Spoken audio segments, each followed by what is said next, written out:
Assalamualaikum warahmatullahi wabarakatuh.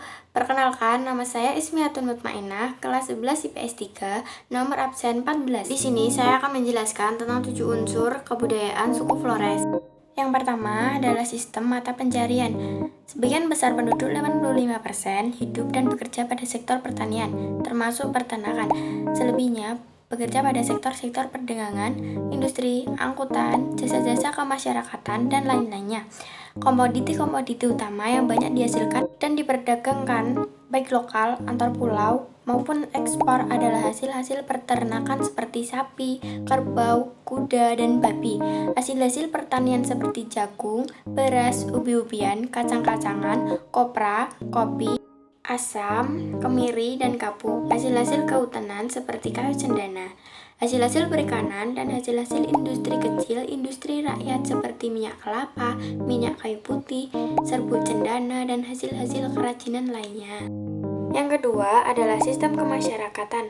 Dalam masyarakat sub-sub suku bangsa di Flores yang kuno ada suatu sistem stratifikasi sosial kuno yang terdiri dari 3 lapisan. Dasar dari pelapisan itu ialah keturunan dari klan-klan yang dianggap mempunyai sifat keaslian atau asas senioritas. Biasanya ada 3 lapisan sosial. Pada orang Manggarai, misalnya ada lapisan orang Kraeng, lapisan orang Ataehe, dan lapisan orang Budak. Pada orang Ngada, misalnya ada lapisan orang Gemes, lapisan orang Gaekisa, dan juga lapisan orang Budak atau disebut Aziana. Lapisan muda yang sekarang tentu sudah tidak ada lagi. Namun, yang disebut sebagai Buddha di sini adalah 1. Keturunan dari orang-orang yang ditangkap dalam peperangan, baik dari sub-suku bangsa sendiri maupun dari suku bangsa lain atau pulau lain. Yang kedua, orang-orang yang mempunyai hutang dan tidak mampu membayar lagi hutang mereka. Yang ketiga, orang-orang yang dijatuhi hukuman untuk menjadi budak karena pelanggaran adat. Sistem yang ketiga adalah sistem religi. Sebagian besar masyarakat Flores menganut agama Kristen Katolik. Meskipun Kristianitas sudah dikenal sejak permulaan, kehidupan agama di Flores memiliki berbagai kekhasan. Bagaimana kehidupan agama di Flores, sebagaimana juga di daerah lain, yang sangat diwarnai oleh unsur-unsur kultural. Adanya kepercayaan kepada roh-roh nenek moyang.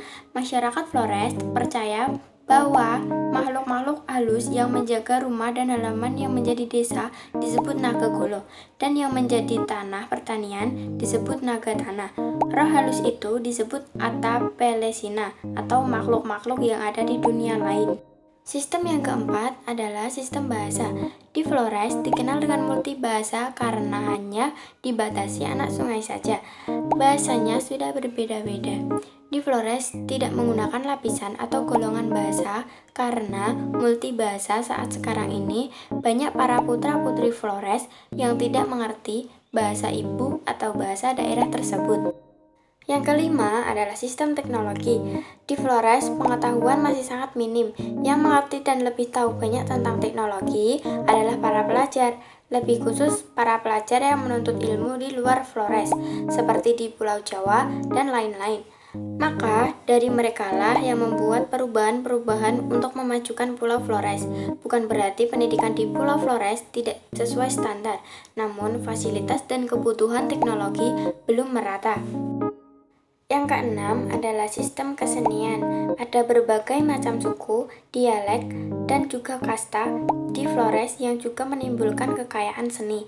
Di antara hasil seni Flores yang paling terkenal adalah kain songke. Kain songke adalah kain tenun yang dibuat oleh suku Manggarai Flores bagian barat.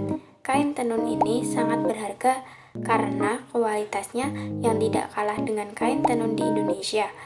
Selain kain songke, ada tarian-tarian yang biasa dipentaskan pada upacara adat seperti tarian tieku, jal, gawi, dan tanda. Dan yang ketujuh adalah sistem kekerabatan.